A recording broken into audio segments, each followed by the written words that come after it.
अस्सलाम वालेकुम guys. Question number 14 की तरफ चलते हैं। इस एक्सरसाइज का सबसे इंपॉर्टेंट क्वेश्चन जो कि एग्जाम्स में भी आ जाता है। सो आपके फाइनल जो बोर्ड के एग्जाम्स है उनकी बात मैं कर रहा हूँ, ठीक है। सो यहाँ पे अब सिंपल है, वैसे इतना मुश्किल नहीं है। यहाँ पे ये दो मैट्रिसेस हैं, ये जो कि आपस में क्या हो रही है, मल्टीप्लाई, इनके बीच में कोई साइन नहीं, मीन्स दोनों मल्टीप्लाई हो रही है। ये इसकी लेफ्ट हैंड साइड है, इसी को लेके हमें चलना है। और राइट हैंड साइड पे आपके पास क्या पड़ा हुआ है, एक आर पड़ा हुआ है और साथ आई थ्री मीन्स से एक आइडेंटिटी मैट्रिक्स जिसका ऑर्डर क्या है, 3 क्रॉस 3। यहाँ पे मैं लिख देता हूँ, फिर मैं इरेज कर दूंगा। I3 means 1 0 0 0 1 0 0 0 1। ये आपके पास आइडेंटिटी मैट्रिक्स होगी जिसका ऑर्डर है 3 क्रॉस 3। तो 3 इंडिकेट कर रहा है इसके ऑर्डर को। ओके, तो मैं इरेज कर देता हूँ। ये हमारी राइट हैंड साइड है, ये ऑटोमेटिकली आएगी, ठीक है। राइट हैंड साइड को हमें कोई सॉल्व करने की जरूरत नहीं है, वो ऑटोमेटिकली आएगी। लेफ्ट हैंड साइड को हमने कंसिडर करना है, उसी को हमें सॉल्व करना है। सो लेफ्ट हैंड साइड पहले लिख लो, ठीक है। 0। अब स्पेस मैनेज करनी है। और आप लोगों के एग्जाम्स में जब आते हैं, अगर आप लोगों की राइटिंग जो फॉन्ट साइज आपका अगर बड़ा है तो उसको थोड़ा स्मॉल कर लेना और कोशिश करो कि एक ही स्टेप में, ठीक है, आपका वो चले, ठीक है। एक ही स्टेप का मतलब क्या है कि एक ही जो पेज की आपकी विड्थ है उसी में वो चीज़ आती जाए। ये ना हो कि एक मैट्रिक्स आपने यहाँ लिखी हो दूसरी नीचे लिखी हुई हो, सो उस तरह वो मैच नहीं बनता, ठीक है, और खिचड़ी सी बन जाती है। इट्स बेटर कि अपना फॉन्ट साइज थोड़ा कम कर दो, ठीक है। स्पेस मैनेज करना आपका काम है, ठीक है, वो आपकी राइटिंग पे डिपेंड करता है। साइन फाइव 0, मुझे भी अपना फॉन्ट साइज थोड़ा कम करना होगा। मैं तो इसलिए थोड़ा फॉन्ट साइज बड़ा रखता हूँ ताकि आप लोगों को क्लियरली नजर आए। ये जहरी बात है, हम लोगों ने अब जो शो दैट करना है, मीन दोनों साइड्स को इक्वल लेके आना है। उसमें कॉन्सिडर में लेफ्ट हैंड साइड कर रहा हूँ, तो पहले उसको आपने लिखना है, ठीक है, देन उसके बाद डायरेक्टली स्टार्ट नहीं करना। साइन फाइव 0 और ये मैंने कंसिडर कर ली है लेफ्ट हैंड साइड। अब इनकी मल्टीप्लिकेशन करते हैं। मल्टीप्लिकेशन के लिए वही सेम काम, फर्स्ट रो की फर्स्ट मैट्रिक्स की फर्स्ट रो को पहले इन तीनों कॉलम से करना है। फर्स्ट कॉलम, सेकंड कॉलम और ये थर्ड कॉलम। स्पेस मैनेज करना है इसलिए मैं अब यहाँ स्टार्ट से करूँगा। ये लेफ्ट हैंड साइड चल रही है, ठीक है। अच्छा भाई, थोड़ा सा नीचे कर लेते हैं, ठीक है। इसको भी थोड़ा सा नीचे कर लेते हैं। चलो भाई, अब मल्टीप्लिकेशन इसकी स्टार्ट करते हैं। मैं थोड़ा सा छोटा करके लिखूंगा, ठीक है। फर्स्ट को फर्स्ट से, तो क्या रहेगा, आर कॉस फाइव, तो क्या रहेगा, R cos square 5। 0 0 0 minus minus plus R sine square 5। ठीक हो गया। नेक्स्ट आगे चलो, अब थोड़ी सी स्पेस छोड़ दो। उसके बाद अब फर्स्ट रो सेकंड कॉलम, तो आर कॉस 5 0 से होगा तो ये आ जाएगा 0, 0 1 से होगा ये भी 0, और ये आपके पास 0 से होगा तो ये भी 0 हो गया। ठीक हो गया। इसमें चलो हमें स्पेस बना दी है। अब फिर थोड़ी सी स्पेस छोड़ो। अब first row third column, R cos 5 sine 5, तो ये आ जाएगा आर कॉस 5 इंटू साइन 5। 0 से कुछ भी जारी बात है, 0 ही, उधर भी 0, और ये आ जाएगा minus plus minus R cos 5 into sine 5। मैंने इसको अरेंज भी कर दिया, ठीक है। मल्टीप्लाई हो रहे हैं तो आप अरेंज करके इसको लिख सकते हो। लाजमी नहीं है कि ये साइन इधर है, पहले साइन आएगा फिर बाद में कॉस पे आएगा, इसको आप अरेंज करके लिख सकते हो। ठीक हो गया। नेक्स्ट आगे चलते हैं, और जो चीज़ कट हो रही है उसको कट करते जाओ। तो यहाँ पे आर कॉस 5 साइन 5 ये कट हो जाएगा, मीन्स यहाँ पे क्या बच गया, 0, ये भी 0 हो गया। अच्छा, अब चलते हैं हम लोग इसकी तरफ, सेकंड रो की तरफ। सेकंड रो को अब तीनों कॉलम से करना है, तो 0 से कुछ भी मल्टीप्लाई होगा 0, प्लस आर के साथ 0 हो रहा है तो ये भी 0, प्लस 0 से कुछ भी होगा तो ये भी 0। नेक्स्ट आगे चलते हैं। अब second row second column, 0 0 0, R को 1 से किया तो यहाँ पे आ जाएगा आपके पास आर, 0 को 0 से हुआ तो ये भी 0 हो गया। नेक्स्ट आगे चलो, 0 को साइन 5 से 0, आर 0 से होगा ये भी 0, और 0 से कुछ भी मल्टीप्लाई होगा वो भी 0। ठीक है, इसको थोड़ा सा ना मैं इस तरह करके लिख देता हूँ आगे, 0 प्लस 0 प्लस 0।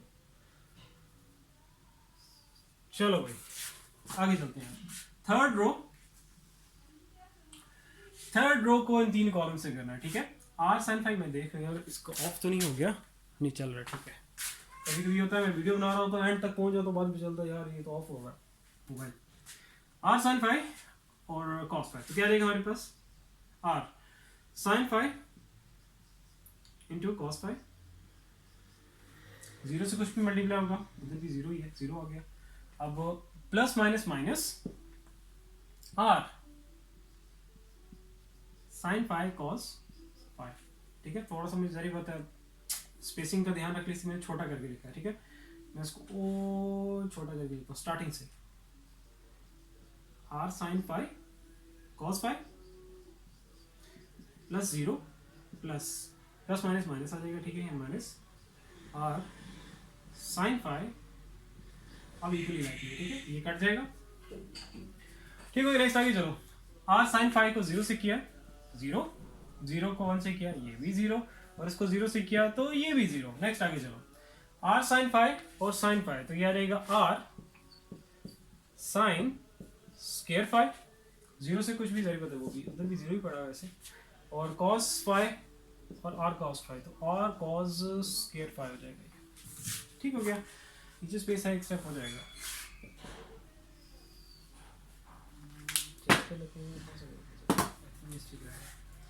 अच्छा, आर इसमें से कॉमन ले लेते हैं, तो क्या बचेगा हमारे पास, cos square five plus sine square five. Trigonometry का एक बेसिक सा फॉर्मूला है, वो यूज होगा, ठीक है, वो आप लोगों को पता भी होगा। जीरो, और यहाँ पे भी सारा कट गया था, ये भी आ गया जीरो। आगे चलो जी, जीरो इधर आ जाएगा आर, और नीचे भी आ गया हमारे पास जीरो। आगे चलो, इधर भी ऊपर से सारी चीजें कट गई थी, जीरो जीरो, और यहाँ पे क्या आ रहा है आपके पास, जरूरी बात है ये दोनों ऐड होना है, तो इसमें से आपके पास क्या जाएगा, आर कॉमन आ रहा है, तो यहाँ पे हमारे पास क्या जाएगा, sign square five plus cos square five, और ये आपके पास हो जाएगी मैट्रिक्स यहाँ पे क्लोज, ठीक हो गया। अब यहाँ पे cos square five plus sine square five, या sine square five plus cos square five plus है, तो आगे पीछे अगर करके लिख भी दो कोई मसला नहीं है, ठीक है। तो इसमें जो फॉर्मूला यूज होगा वो मैं भी आपको बता देता हूँ, यहाँ से इसको मैं अरेज कर देता हूँ, ये वाला काम जो है हटा देते हैं, इसकी अब जरूरत नहीं है, इसकी भी जरूरत नहीं है हमें। चलो जी, अब चलते हैं। फॉर्मूला है, पहले मैं वो फॉर्मूला लिख देता हूँ आपको, यहीं पे साइड पे लिख देता हूँ। तो sine square theta plus cos square theta हो तो इक्वल टू होता है 1। बेशक कॉस स्क्वायर थीटा पहले लिख दो, साइन स्क्वायर थीटा बाद में लिख दो, तब भी वो इक्वल टू 1 होगा। और अगर एंगल थीटा की जगह मैं यहाँ पे फाइव कर दूं, ठीक है, एंगल सेम होना चाहिए, ठीक है, कोई भी हो सकता है, थीटा हो फाइव हो कुछ भी हो, ठीक है। तो वो अगर आपको सेम है और दो ट्रिग्नोमेट्रिक फंक्शंस हैं, साइन है और दूसरा कॉस है, इन पे स्क्वायर है और बीच में एडिशन का साइन है, तो आपके पास क्या होगा, इक्वल टू 1 वहां पे आप करके लिख सकते हो। तो इट मींस उस पे फॉर्मूले के अकॉर्डिंग अगर मैं देखूं तो हमारे पास क्या रहेगा, आर यहाँ पे क्या रहेगा 1 0 0 0 आर 0 0 0 क्या रहेगा आर, और यहाँ पे भी क्या रहेगा आपके पास 1 आ जाएगा, ठीक हो गया। तो ये हमारे पास आ गया, इसको हटा दो। बस अब लास्ट स्टेप है, ये 1 लाजमी लिखना है। अक्सर बच्चे कहते हैं अच्छा यार ये 1 आएगा, फॉर्मूला हमें पता है, तो ये 1 भी नहीं लिखते, 1 लिखो, ओके।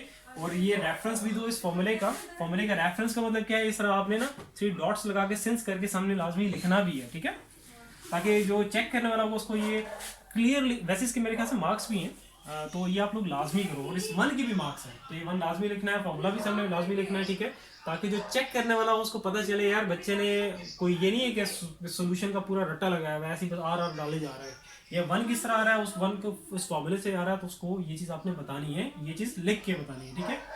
मुझे ही पता, लेकिन वैसे मेरे ख्याल से इसके मार्क्स होने चाहिए, अगर मैं चेक करूँगा तो इसके मार्क्स लगाऊंगा, अगर आप लोगों ने नहीं लिखा तो मार्क्स कट करूँगा, ठीक है।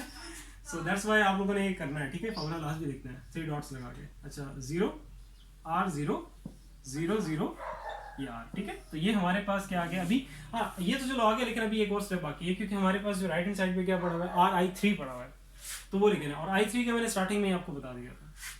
अच्छा अब R में अगर कॉमन ले लूँ इस पूरी मैट्रिक्स में से, तो हमारे पास क्या बचेगा 1 0 0 0 1 0 एंड 0 0 1, तो ये आ जाएगा हमारे पास R बाहर है, और ये आपके पास क्या आइडेंटिटी मैट्रिक्स जो स्टार्टिंग में मैंने लिख दी थी, इसका ऑर्डर क्या है 3 क्रॉस 3, ये 3 क्रॉस 3, 3 रोज 3 कॉलम्स, तो इसकी जगह हम लिख सकते हैं I3, तो ये हमारे पास आ गई है राइट हैंड साइड। पीछे से बैकग्राउंड में मुझे पता है नॉइज भी आई थी अभी थोड़ी देर पहले, सो आई होप डिस्टर्ब नहीं हुए होगे, अगर कोई फिर भी कोई चीज़ मैं बोल रहा था उस टाइम, अगर कोई चीज़ मैं रिपीट कर देता हूँ वो वाला पोर्शन, ठीक है। सो देखो, जब भी आपने यहाँ वाला काम करना है, ये 1-1 आप लोगों ने लास्ट में देखना है, ठीक है, क्योंकि ये फॉर्मूला है। फॉर्मूला आपने ये कौन सा यूज़ किया है, ये वाला यूज़ किया है। ये फॉर्मूला हमने मेंशन भी लाजमी करना है, इसके मार्क्स होंगे, मैं तो मार्किंग करता हूँ, ठीक है। तो आप लोग फॉर्मूला भी लिखो, यहाँ पे 1-1 भी लाजमी लिखो, फिर उसके बाद ये स्टेप करो, स्टेप्स भी सारे कंप्लीट करो, ठीक है, ताकि कोई मार्क्स ना कर लो, ठीक है। मैथ्स आपके समझ लो कि 100 आउट ऑफ 100 मार्क्स आप लोग ले सकते हो, हर बच्चा ले सकता है। इसीलिए मैं हर एक चीज़ डिटेल के साथ करवा रहा हूँ, ताकि यार आप लोगों को रट्टे वाली चीज़ों से बचा सको। मैथमेटिक्स में कोई रट्टा नहीं है, फॉर्मुलाज भी रट्टा लगाने की जरूरत नहीं है। अक्सर मुझे कहते हैं सर फॉर्मुलाज तो रट्टा मारना पड़ता है, मैंने कहा यार फॉर्मुलाज को भी रट्टा लगाने की जरूरत नहीं है, बस प्रैक्टिस करो। प्रैक्टिस को क्यों हर टीचर कहता है मैथमेटिक्स का, वो यही कहता है कि जितनी ज़्यादा प्रैक्टिस करोगे फॉर्मुलाज ऑटोमेटिकली आपके ग्रिप कर जाएंगे, तो आपको कोई अलग से उसको रट्टा लगाने की जरूरत भी नहीं पड़ेगी, ठीक है। और अलग से फॉर्मुलाज का कभी रट्टा लगाओ भी नहीं, क्योंकि वो अगर रट्टा लगाओगे वो वैसे मिक्सअप होना शुरू हो जाएंगे, वो खिचड़ी सी बन जाती है। सो प्लीज़ उससे बचो, ठीक है। तो ये हमारा क्वेश्चन हो गया, इंपॉर्टेंट क्वेश्चन है, ठीक है। आसान सा सिंपल सी मल्टीप्लिकेशन है, बस एक फॉर्मूला यूज़ होना था एंड में, और स्पेस मैनेज आप लोगों ने करनी है। तो बस ये आपकी एक्सरसाइज भी फिनिश होगी 14, और इंशाल्लाह 14 क्वेश्चन लास्ट है इसका। फिर इंशाल्लाह आगे मैं नेक्स्ट एक्सरसाइज 13.2 की तरफ जाऊँगा, और वो भी जल्द स्टार्ट करूँगा इंशाल्लाह, डोंट वरी, ओके। सो एक फ्लो में आ गया हूँ मैं, कुछ करता हूँ जितना जल्दी हो सकता है। मैं आपको ये थर्ड चैप्टर खत्म करने के बाद फोर्थ, उसके बाद फिफ्थ ट्रिग्नोमेट्री ऑलरेडी मैंने कवर की भी है। सो उसमें भी अगर कोई प्रॉब्लम आ रहा है, कहीं जितना भी मैं पीछे काम कर सकता हूँ उसमें कहीं भी कोई इशू आ रहा है, प्लीज़ नीचे कमेंट सेक्शन में कमेंट करके पूछो, बिल्कुल भाइयों की तरह, ओके। मैं आप लोगों का टीचर नहीं हूँ, आप लोगों का भाई हूँ, यहाँ पे आप लोगों की जस्ट हेल्प करने के लिए आया हूँ, ठीक है। सो ये हमारा हो गया जी प्रूफ।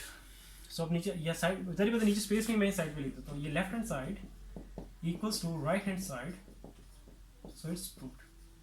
ये वर्डिंग लास्ट में लिखा करो, ठीक है। सो ये आपका हो गया question. So I hope clear होगा। स्टिल कहीं भी कुछ रह गया हो, कोई कन्फ्यूजन या बैकग्राउंड से कोई नॉइज जो कि आपको डिस्टर्ब किया हो, सो सॉरी फॉर दैट, ठीक है। अगर कुछ पूछना हो तो आप पूछ सकते हो, ठीक है, एनी टाइम। रात को 2 बजे भी कमेंट करूंगा, अगर मेरी आंख खुली हुई तो मैं उस वक्त आपको रिप्लाई कर दूंगा। सो इंशाल्लाह ताला फिर नेक्स्ट वीडियो में मिलते हैं। अपना बहुत सारा ख्याल रखो, अल्लाह हाफिज़।